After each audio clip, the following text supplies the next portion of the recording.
What's up, Daily Decrum Nation? I wanted to talk to y'all about something that I call the buying line in really any type of sales. So when you're going through the service, you're building some sort of value, and your client or prospective client is in their head determining how much they think that this value is worth. So let's use pest control as an example, just because it's one of the most common industries. In pest control, a lot of packages are, 100 to 120 if you're doing mosquito, somewhere in there. So as you're building everything up and you're talking to them and you're explaining all the benefits and everything else, they are going to attribute, oh, I think it's worth this much. Maybe this is, 120. And you come in and you price them, if my markers don't roll away, you price them up here at, 250. And so there's a big discrepancy, so they're not gonna buy because the value that they perceive it is, 120, and you quoted them nearly double that. They don't think it's worth it, they don't think it's enough value, so you're not gonna do it. But here's the two ways you can either build value or drop the price.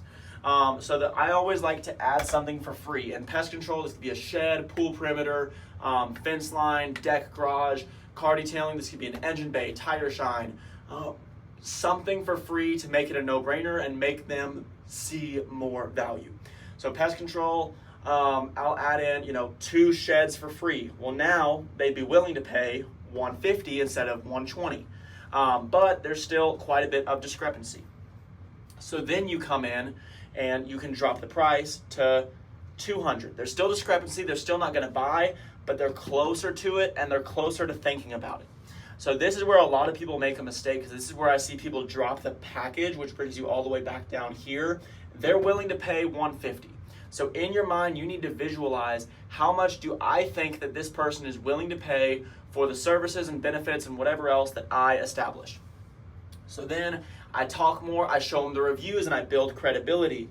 And I tell them about the next day free warranty and the guaranteed service. And I tell them about how we're doing the neighbors, and I build more and more credibility and more trust. And now I'm here. It's close, but they're still not going to buy. And then finally, I do a price drop here. Well, now, as you notice, the red line is ahead of the blue, which means the customer thinks that they are getting a heck of a deal because they're willing to pay this much and they're only having to pay this much. And so as soon as they perceive more value than the price you're giving them, they're gonna buy.